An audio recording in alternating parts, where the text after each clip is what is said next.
hamma sizni yomon odam deb aytayaptimi? Tasavvur qiling, siz eng jirkanch odamsiz, ammo yaxshi bo'lishni istaysiz.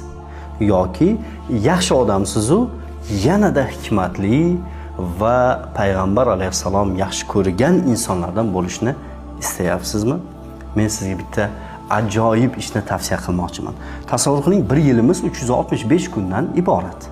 Mana shu 365 kunning har kuni bitta narsani o'rganib, bir narsani hayotingizga tatbiq qilsangiz, qisqa fursatda siz eng sevimli, eng yaxshi insonga aylanasiz.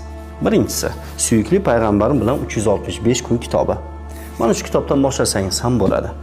Yoki suyukli Qur'on kitobi bilan 365 kun. Yoki suyukli payg'ambarimning do'stlari bilan 365 kun. Har kuni bitta narsa o'rganasiz va payg'ambarlar tarixi bilan 365 kun. Istasangiz hammasini bitta to'plam qilib sotib oling va birma-bir o'qishni boshlang. Istasangiz bittalab sotib olib, birma-bir o'qishni boshlang. 365 kuningiz eng go'zal kunlarga aylanadi.